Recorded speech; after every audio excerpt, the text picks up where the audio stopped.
This is the theme of Setback in Blood Out.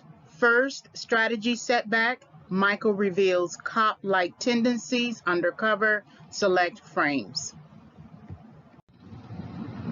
So now we have Anthony talking to Gloria, and Gloria is asking something of him for drugs.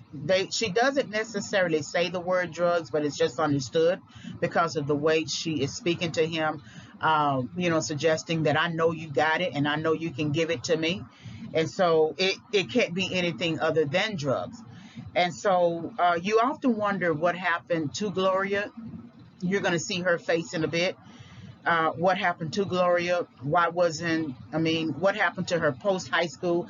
Did she, drop out of high school? She reminds me of the lady in the hotel that Michael meets, and, she basically gave up. And Gloria looks like that. For Gloria, David was her hope, was her oxygen. He was willing to go out and work and drug deal for her, provide a place for her.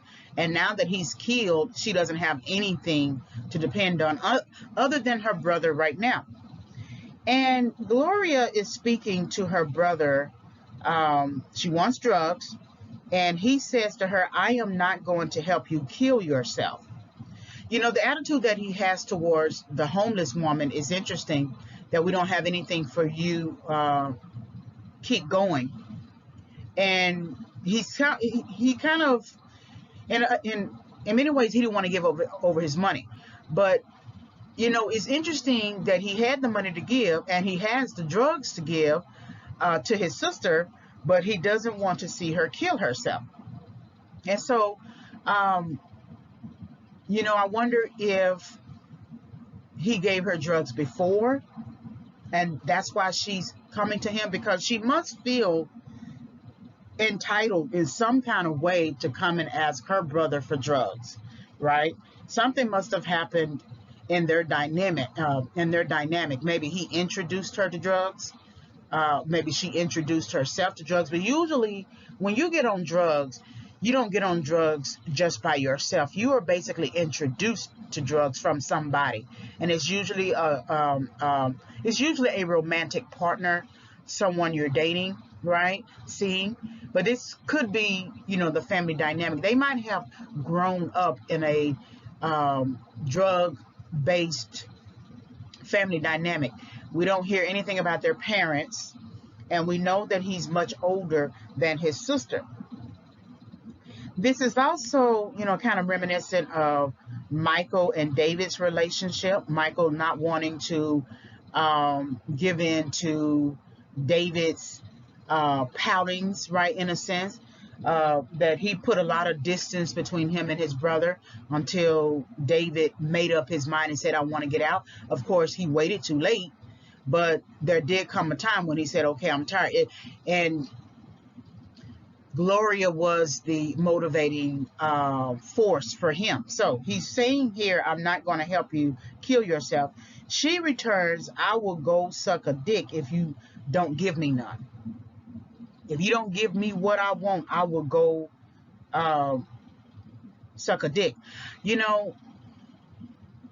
So that she's using that as a emotional manipulative tool, because when you get that image in your head of her bending her knees to give a man oral sex, that she knows that will bother her brother. But he still doesn't give her anything. I also want to note the irony that he doesn't want to give her drugs to kill herself, but he doles out drugs for other people to kill themselves. So, drug dealing has its limits, right? It's funny that in some ways he's acting like the moral enforcer, that Michael was acting like the moral enforcer with the Indigo crew. That his limit is his sister, and he's not going to contribute to her downfall, even though he contributed to David's downfall and sort of luring him there. Even if he might not have known fully what was going to happen, he still lured him there. Um, and Anthony might have been the one who introduced David to drugs himself. So this, dynamic that she could feel so comfortable in saying this to her brother is tells me this is not the first time that she has used certain type of language to pull at his heartstrings, to get him to do what it is she wants him to do. Now he refuses, and then she walks off. So Gloria is here saying that I will, suck a dick. Here's her face. Again, she looks like the younger version of that woman at the hotel. And that if Gloria doesn't make decisions for her life to do better, in some ways it shouldn't always take someone to come along and say, let me help you. That help should come from within. That the desire to do better should come from within. Now you may need a guiding hand to sustain your decision, right? But it shouldn't be that crowds of people come to your rescue and say, let's help you, let's get you back on track. Where is the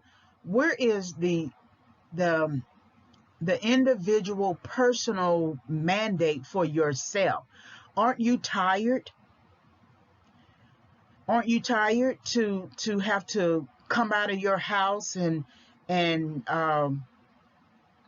walk the streets and try to find drugs and try to do something to get drugs? Aren't you tired? Something in you should be tired. And so she's not tired enough, because she's resorting to these little statements that she knows will pull at him and mess with his head, and he's going to visualize her doing the things that she says she wants to do. And so they still have their exchange. Um, um, it's not enough that she make that one statement and walks off. She's still trying to put forth her argument that he needs to give her drugs, period. And she will stay there until he makes a decision. But he's resolute in his decision. He's not going to do it. And so he represents a stumbling. He represents a block for her, that um, she can't reach her goal for the day. And what happens is, when you are confronted with hindrances and blocks and to your goal, it becomes time for you to reflect on, maybe I need to stop doing this particular thing because it's not yielding me positive results. It's not yielding me, I'm not accomplishing my goal today. I set out to leave the house and I created this goal to get drugs, or to get my brother to give me drugs, and I keep doing this and repeating the pattern, but it's not working. And people, until they realize that is basically insanity, to continue to do something hoping for different results, until they reach that, they will continue on this particular path of because it's habit forming. It's habit forming to come out and do exactly the same thing over and over and over again until they get their result. And so something in her should say, it's not working. I tried this, I tried that, I tried this, I tried that, and he's still not moved, right? And I often wonder if she has gone behind his back and talked to, some of his crew members, because when she's kidnapped at the end, it's interesting. How is it that she's kidnapped, of all people? How is it that she's kidnapped? How is it that Zed and Elias really know about her? It's interesting. And I thought about that at the end, and we'll get there. But I thought about that at the end, how she ends up being the one kidnapped. But this dynamic between Gloria and Anthony is one that will continue until one of them decides to make a decision, make a change. And Anthony might have to put some distance between him and his sister, in the same way that Michael had to put some distance between him and David. until David decided that he wanted to change, and until Gloria decides she wants to change. So she walks off, right? And here's Michael and Squad coming up in the opposite direction. And this is where he finds out that this is Gloria. So because she turns around and um, gives her brother the finger, and it reveals the ring that she's wearing, that it's Michael's mother's ring. So we're going to see that now. And so that's the finger that she gives her brother. She's likely given that finger to him before, and it still didn't work. And he's still going to do what he's going to do in terms of protecting her and not wanting to help her kill herself. So in other words, he has basically resolved in his heart that if she continues on the path that she is on, she's going to kill herself. But he's just not going to be a participant in it. But I believe on some level he was an initial participant. You usually, when you come come into something, you usually want to share it with somebody, especially when you feel kind of fearful of the thing that you have just taken on. You sort of want to spread the risk, right? And so, well, if I give her a little bit, I won't feel as bad about the decision that I'm making to become a drug dealer. So this finger that she puts up is a finger that you can't really trust, because she is reckless. How are you going to put up a finger to somebody who is the only one left to help you? David is dead. And it's interesting that the writer director doesn't have her go to a funeral for David or cry for David, other than when she is meeting with her brother. You know, that is missed as well. Again, that's always the prerogative of the writer director, but it's just interesting that she only cries when Michael confronts her later about wanting to help her and telling her about the ring that she's wearing on her finger.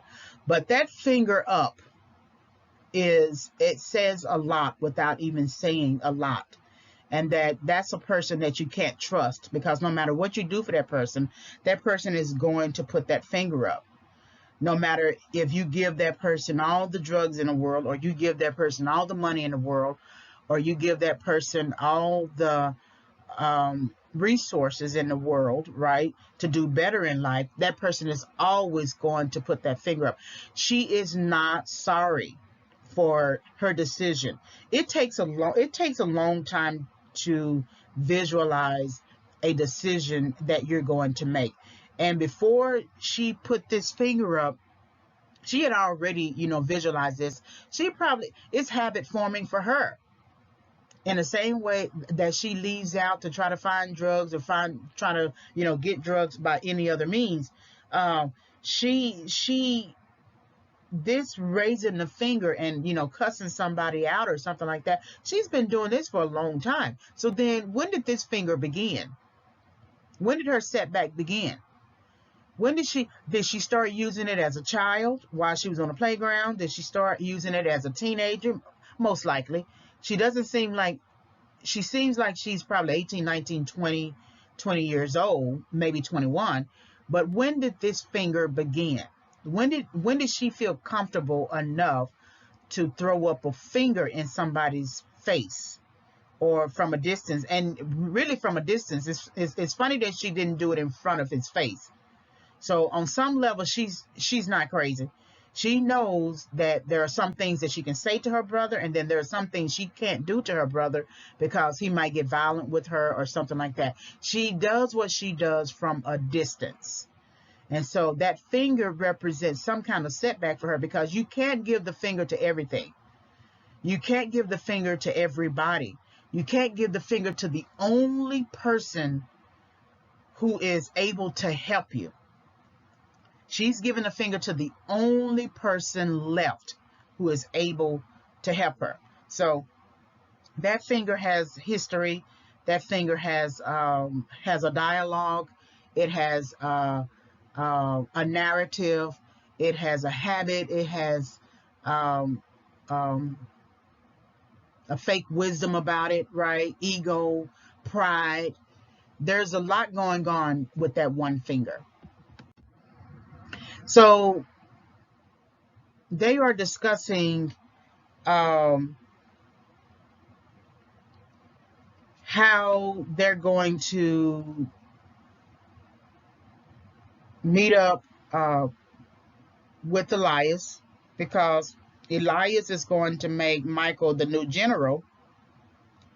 And this is going to be a test for Michael.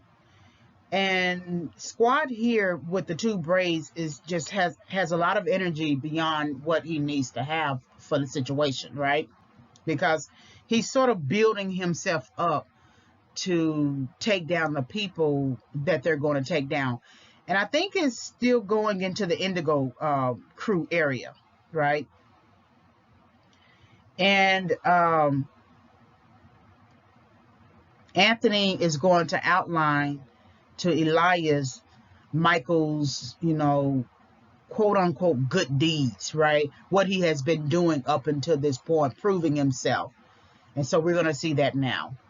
Also, I want you to take note of the background. So I like these visuals where we see the background and how people live, and what it suggests that people tend to, and it's a big contrast to the background that you saw with Arturo, right? Arturo would never be caught dead in this background. He would never be caught dead in that car. He would never be caught dead hanging out with Anthony or Squat. And he would definitely never be caught dead even knowing about Michael, right? And so this background shows us a lot about the difference between territories. So this is where Anthony is talking about Michael's good deeds. And it is here where we get a philosophical Elias, in a sense, right? Where he's talking about the perception of the world and how the world perceives drug dealers. And he says, the world sees us nothing but as thugs, street rats, and urchins, and that he's going to make Michael a new general. But I thought it was interesting that he doesn't promote Anthony to be a general, right? It's interesting that he doesn't promote him. Why is it that this outsider can come in and all of a sudden run things? Maybe Elias perceives something in Anthony that is no longer enthusiastic, right? He doesn't have the same enthusiasm that he had when he first started. But it's interesting, though. Also, Elias talks about soldiers knowing nothing but thugging, fighting, and having sex, right? And that it takes a man like Michael to come along and become a general. And that he also says the world needs us, but we need the paper. So we have this promotion ceremony, basically, that Elias is promoting by word of mouth, by Anthony's word of mouth. He is promoting Michael to be a general.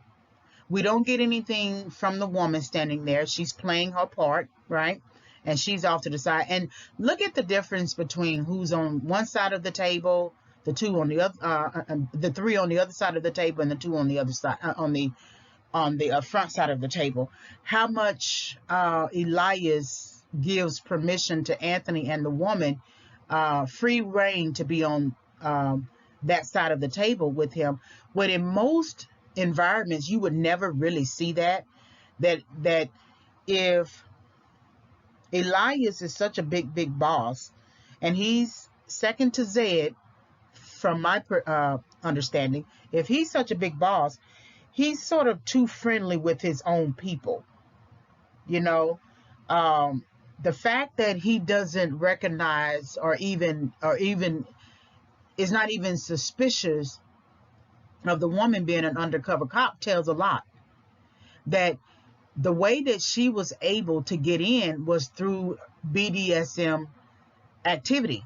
And so, because he's so preoccupied with bondage and domination and sex and masochism, she was able to get in and distract him, because her handling of weapons, when she's working with the rifles and other guns or whatever, should be something that prompts him to think about her, but he never thinks about her. He never considers her. He never looks at her as anything other than what she can bring to the table, which is sex appeal, and then of course sex. And then Anthony standing off to his right suggests that there is some sort of trust between Elias and Anthony, but again, they being behind the table as if they are co-partners is something to think about. So that lets you know Elias is really not business minded. He's not a leader in terms of being a head drug dealer. I don't think you would ever see Zed standing there and Anthony and the woman standing beside him. I just don't think so. That there's only room for one person at the table in terms of leadership, and that should be either Zed or Elias within that room. So I just thought that was kind of interesting. This is basically a promotion ceremony. So we're now at the spot where they're going to bomb rush the Indigo crew. Notice Anya's face. And remember, Anya is an undercover cop. So the way that Michael is conducting this operation reminds her of something. And remember, Anya is the one who has history with this assassin group. She knows how they operate. And she makes a point later when she reveals herself as an undercover cop and reveals that she knows who he is, that if you hadn't have been there, if Michael hadn't have been there, they would have gone in, guns a-blazing, no organization, no strategy.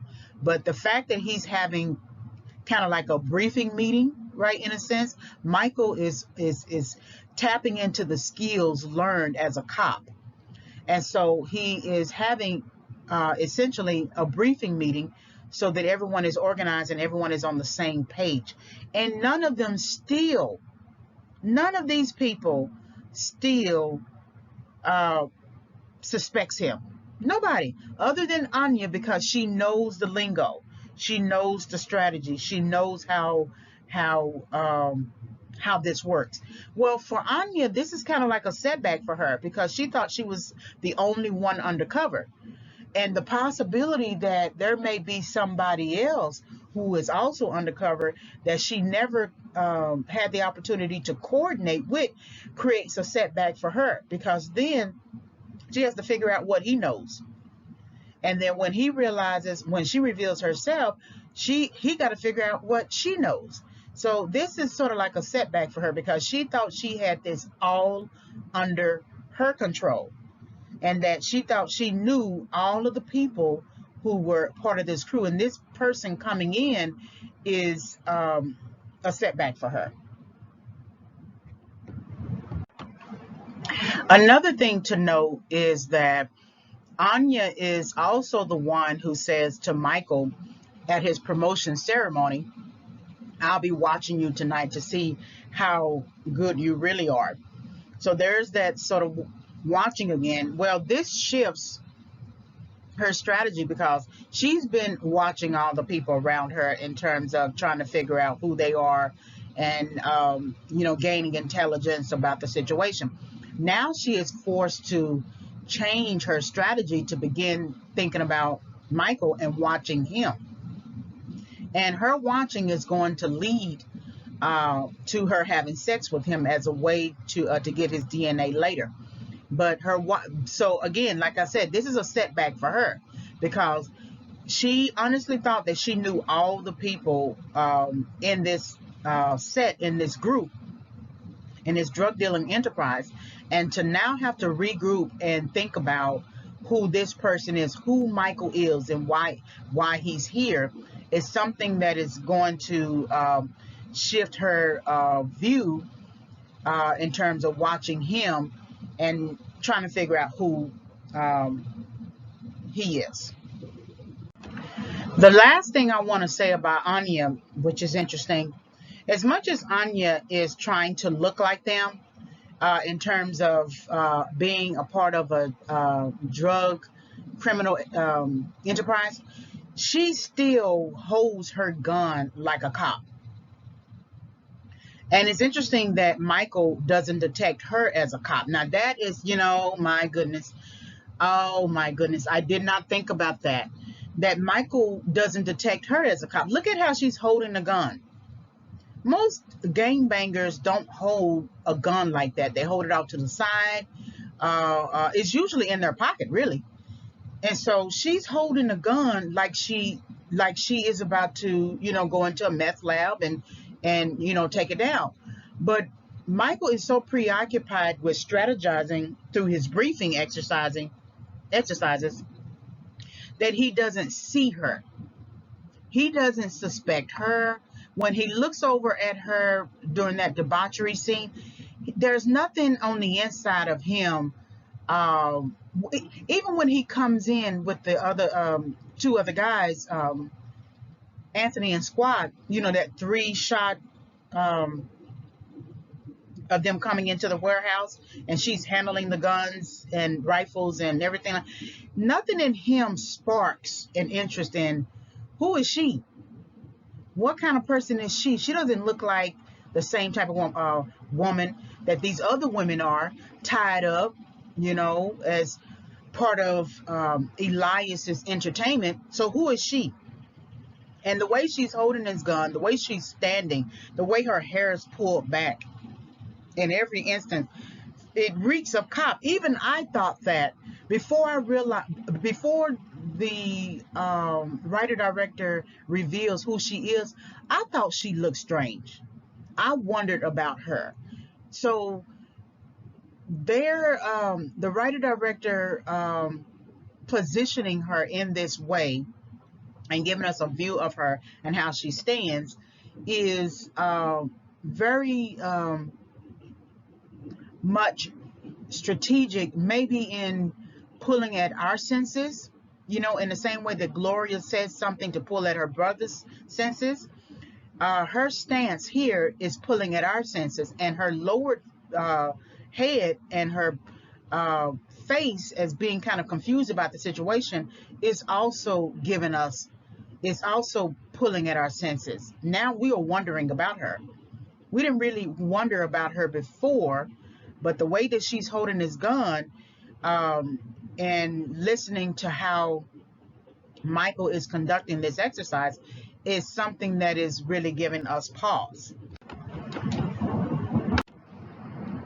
So we see them lined up, ready to go in. And again, remember, she's the one who said to Michael later in the film that if you hadn't have been there, it would have been guns a-blazing. And even so, that lets you know that Michael has really good influence on all of these people, but also even on Anthony, because she doesn't remark about Anthony as much.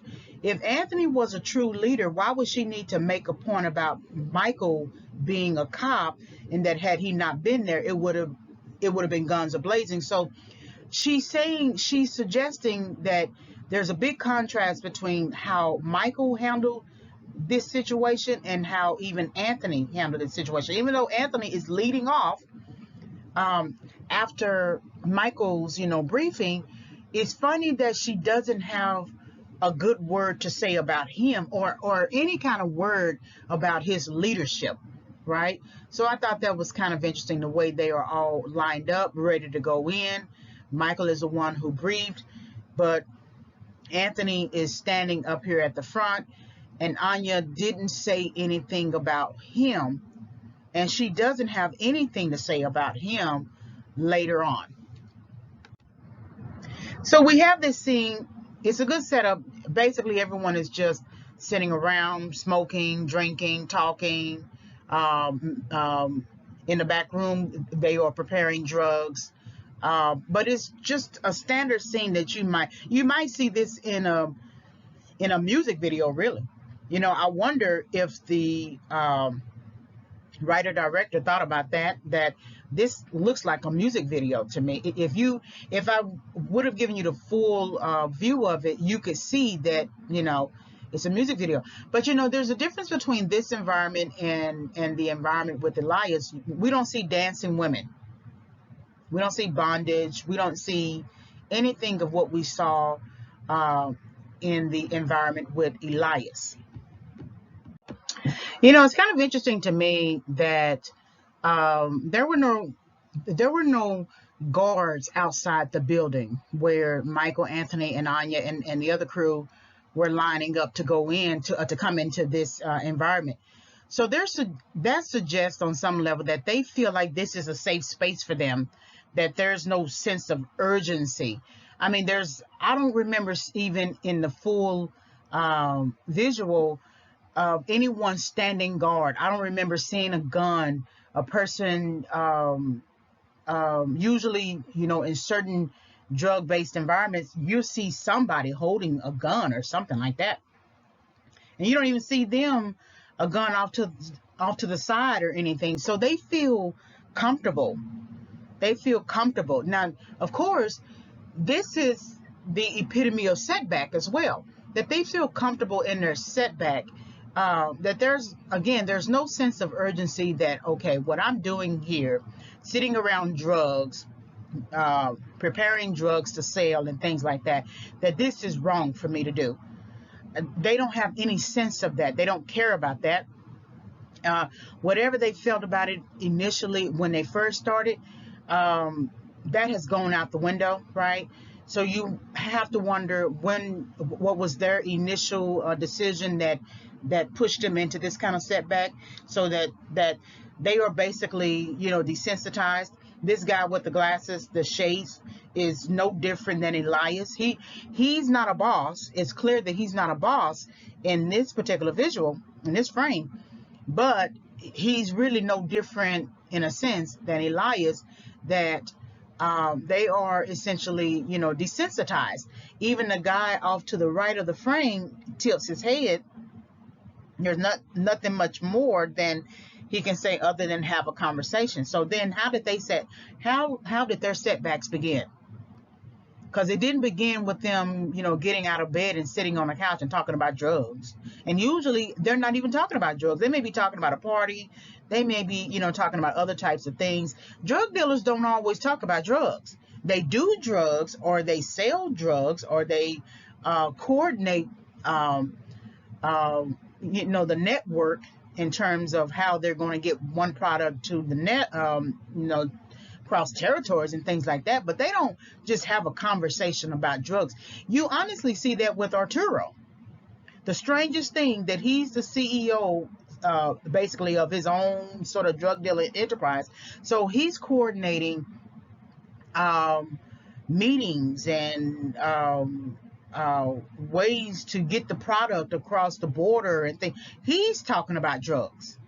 But these are little foot soldiers. They're not talking about drugs. Only when they're triggered and it's time to perform, what a drug dealer looks like and what a drug dealer does, only then are they talking about drugs. But right here, they're just probably having a conversation, a regular type of conversation.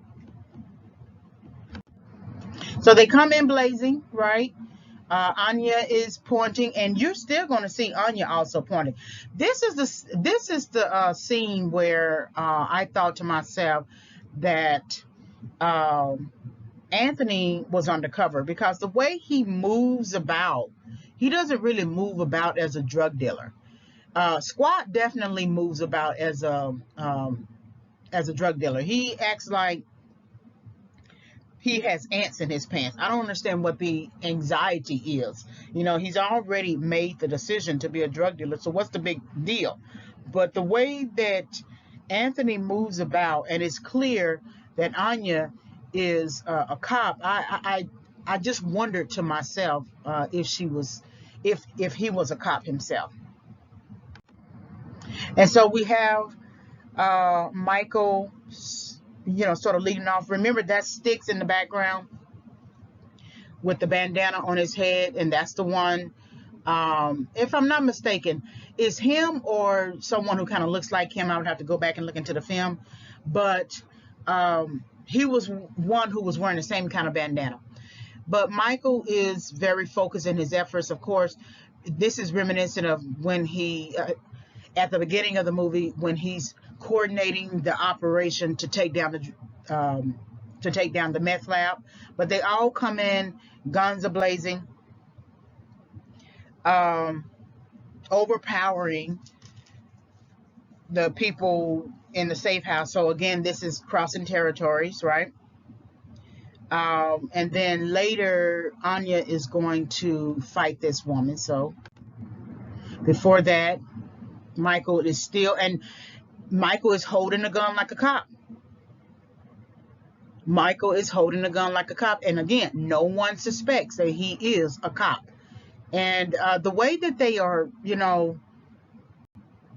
telling them to put their hands up and things like that, that's cop language. And it's interesting, again, if they are supposed to be assassins, why didn't they come in shooting? I don't know why the writer-director doesn't have them shoot, maybe because of budget. This is an independent film, but it's interesting that you're going to call yourself assassins, and only one person really shoots somebody, and that's Zed shooting David. But all these people who are supposed to be trained assassins, right, according to, the lingo, and skilled and aggressive, why aren't they shooting people? Why aren't they killing people? So that's a interesting conflict with the narrative in terms of development. It seems far-fetched that they would be true assassins. It seems far-fetched that they would be really effective in their goals, right? That the only thing they basically do is fight. Well, isn't assassins supposed to be a higher, more elite force of drug dealers and fighters and things like that? And the Indigo crew is a crew that you got to always take down because they are mediocre or something like that. Okay, because I'm quite sure the Indigo crew was willing to come at the assassins, meaning that it was the Indigo crew who did the drive-by, right? So they were willing to shoot. The Indigo crew was willing to confront Michael and fight him. They didn't win, of course, but they were willing to do that. But we see here, we don't see them shooting anybody. I just kind of thought that was interesting. So this is Anya fighting, right? And it's clear that Anya knows how to handle herself. That's not a problem for her. And she fights a man as well in this scene, and she takes him down. And then again, she's holding a gun like she would a cop. So before Michael fights with this guy, it is Squat who is fighting with him, and he's not winning. It's interesting that the gun is on the ground, but no one has thought to pick up the gun. It's somebody's gun. It's likely the guy's gun, but no one decided, hey, let's pick up this gun. Like I said, these are amateur drug dealers. These are the most that they understand to do is fight.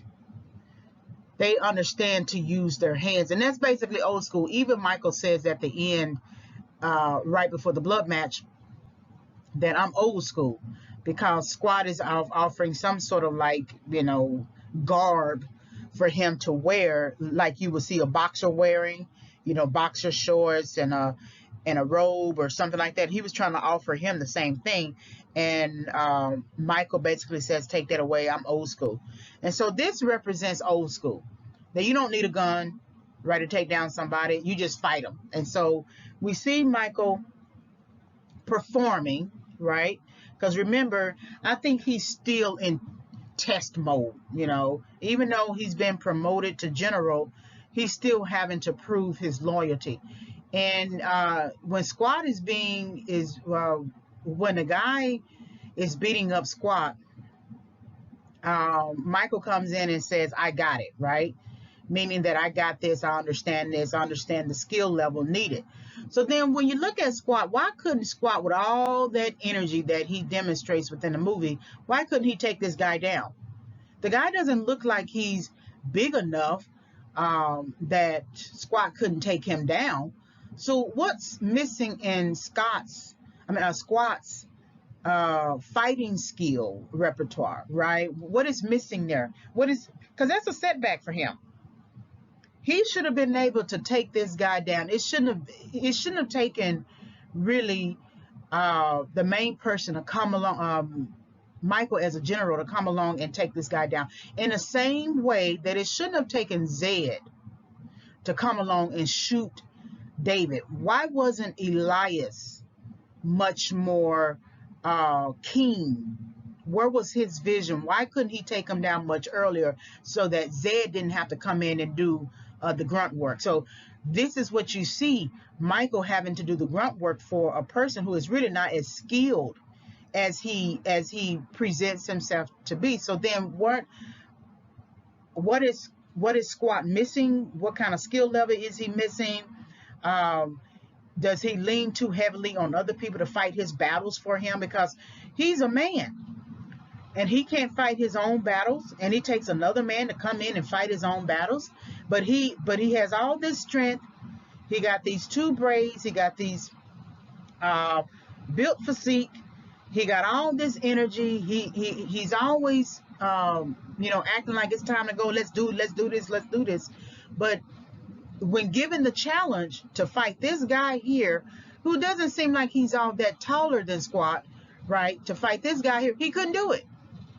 So this is a setback for him, for which he's not going to reflect on, because as long as Michael comes in and saves the day like Superman, he's going to always rely on Michael. Michael now is the new general, and of course, maybe he needs to prove himself.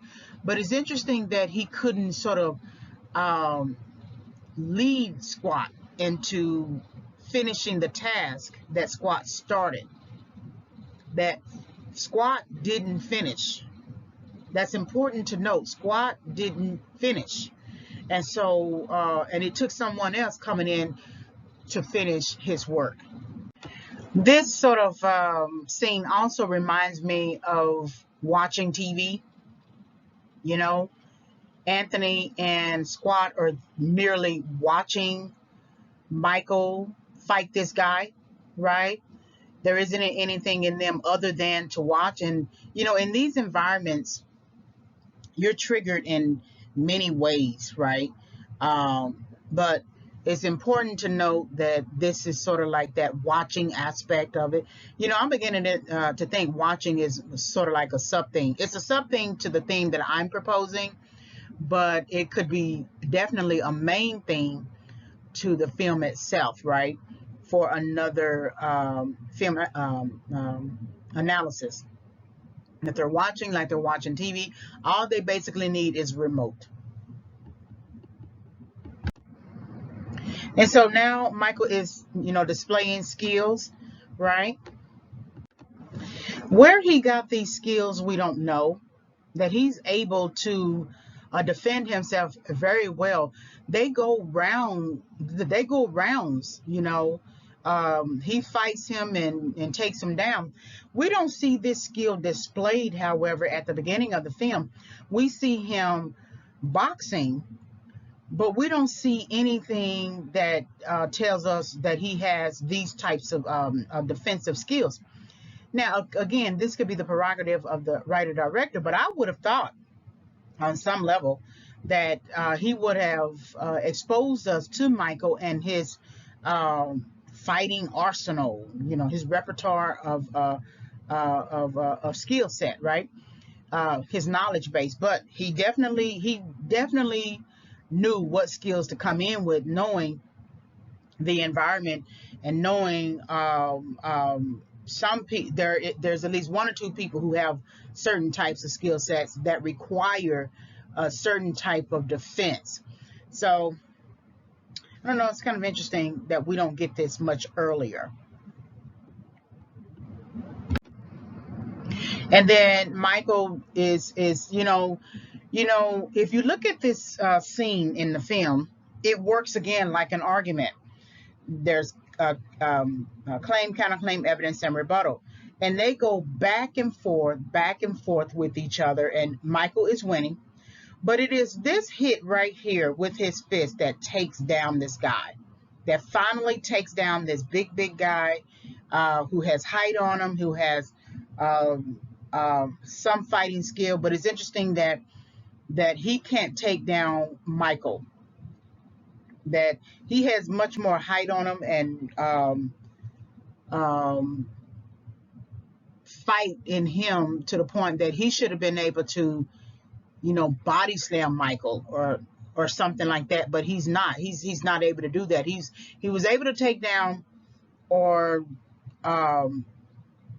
fight Squad, but he can't fight Michael. And so this hit right here is the rebuttal hit, or is the counterclaim hit or something like that. This hit here takes him down. And it looks like he's wearing dog tags, so he might have had some previous military experience. We don't know if Michael has had previous military experience, but the way he handles himself maybe suggests that he has had some kind of experience like that. And so now the guy's down.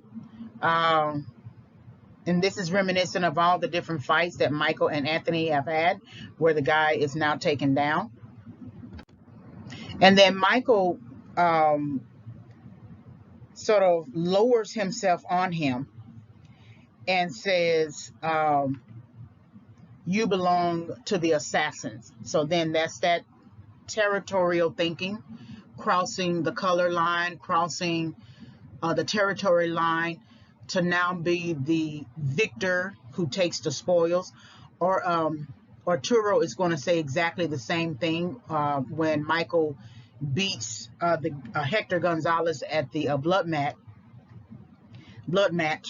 and Zed and Elias wins as a result, that let the victor take the spoils. So the guy, whoever they capture as an as assassins, they become the spoils. So with Michael here, he is the victor. Okay, so it's no different than colonization, that you go into a land, you take the inhabitants, and you do whatever it is that you want to do with those inhabitants, and those become your property. They become your spoils. So the victor takes the spoils, and he's basically saying you belong to the assassins. All right, so hopefully you were able to gain some insight from this lecture. Please like, subscribe, and like the video, subscribe to the channel. You can visit my website, reginawhitefavors.com. You can always send me an email. Please purchase the book when it comes out. It's going to come out approximately August 2021. I needed to make some changes to it and do some final editing. So the book title is Overcoming Setback: 5 Keys for Entering and Exiting Correction. Thank you for listening to this audio. Have a great day.